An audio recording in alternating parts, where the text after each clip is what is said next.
Good morning, Dutchman. Good morning, Dutchman. It is Monday, November 25th, and we are on the floor in our apartment in Moscow. Yes, I confirmed that. Not a great week for football here. The Packers didn't show up to play today, and then I got a grand total of, Yesterday. 3 points. Yesterday, not today. We watched them 4:20 this morning. Yeah, but you're gonna post the video on Monday, and people are gonna watch it on Monday and the game was Sunday night.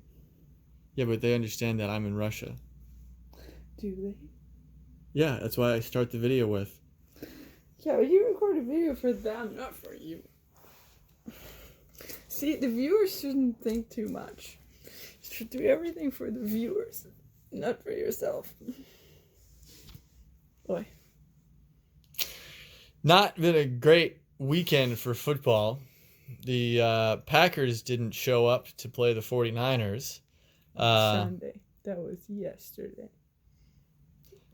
What is it? 8 hours ago.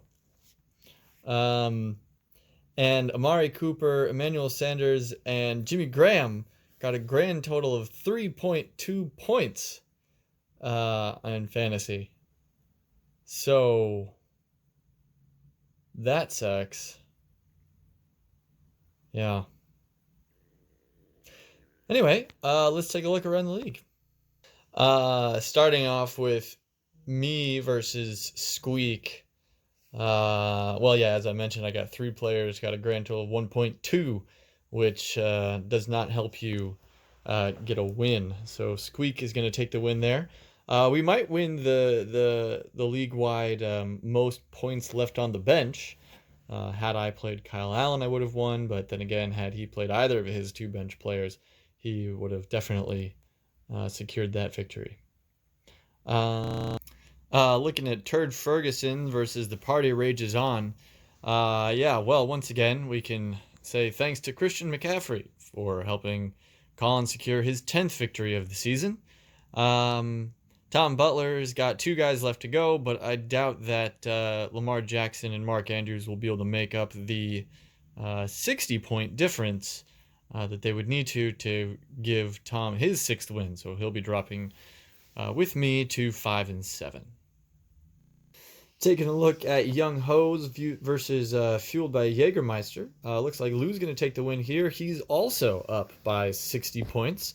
And Krish also has 2 players left to go. But as I said for Tom Butler, I don't think that Krish's 2 players are going to be able to make up that 60-point difference either. Krish will drop to 7-5, and Lewis will hop up to 6-6. Looking at Lou top, Squeak bottom versus Dun to Dun Dun. Geb currently has a 15-point lead over Kenny with a player to go.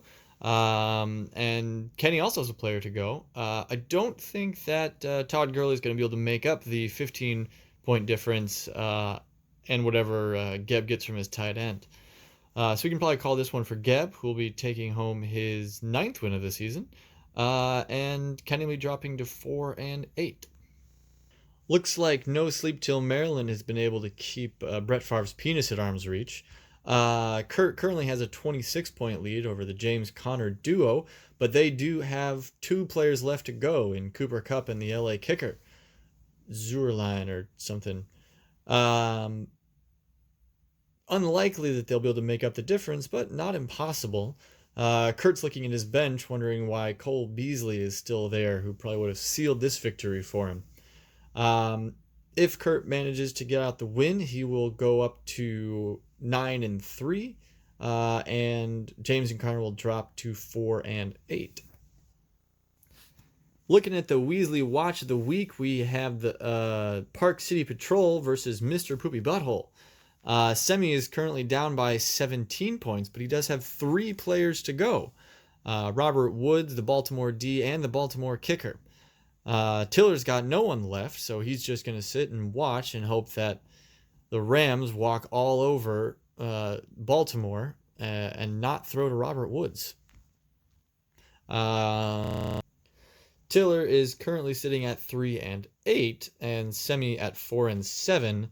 So go Tiller, just to reduce the number of people vying for playoff spots here. Remember, only 1 week left in our regular season. And now moving on to the most interesting segment of the week, Vika's weekly predictions. Vika. 1 second.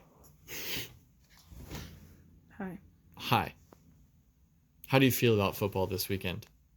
Ugh. Yeah. I was asleep because it was so bad. Mm-hmm.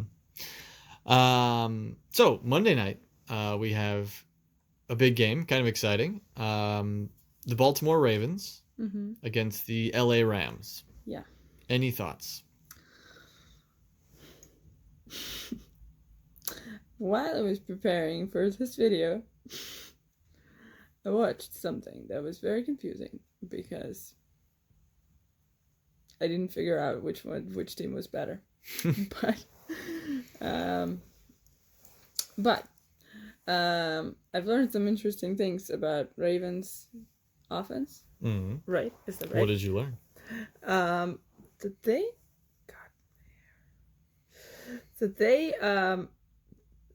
play this how do you call that, option play? When the quarterback looks at the guy on defense and decides what to do, which I actually discovered for myself just today, that this is like not a normal thing to do.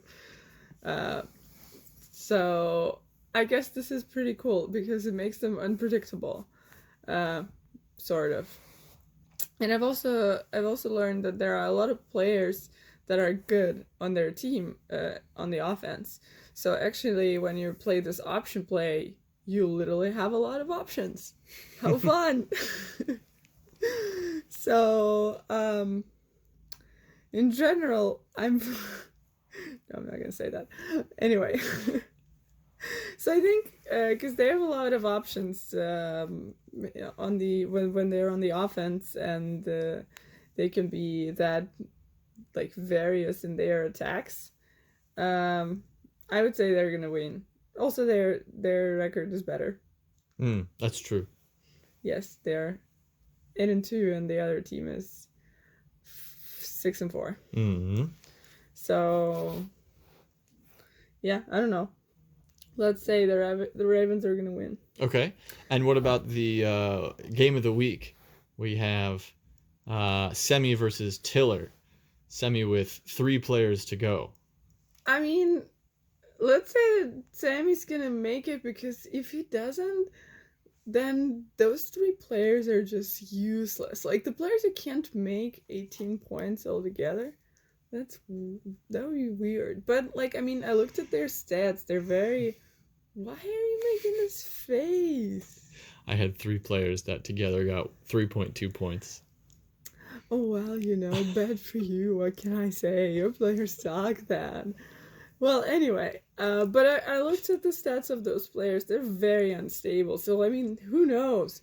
But let's hope for the better and be positive. What's positive? Sammy's gonna make it. That's positive. You heard that, Tiller. Thinking positive. Positive thinking, everybody. So, Tiller, you should also be positive. Don't be a negative person here. Nobody likes negative. Also, guys, I thought, why don't you give some feedback? Because I feel like I'm the only one who's talking and making predictions. Let's create a dialogue on the last week. Nice, right? Very much on time. Anyway, comment under this video. Comment who you think's gonna win. And also comment Will's mustache. I think it's really nice, and he wants to shave it, and I don't want him to. So do this. Comment which team you think's gonna win.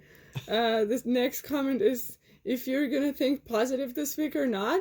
And the third comment is if you like Will's mustache or not. Great. Yeah, that's week 12. See y'all next week. Bye.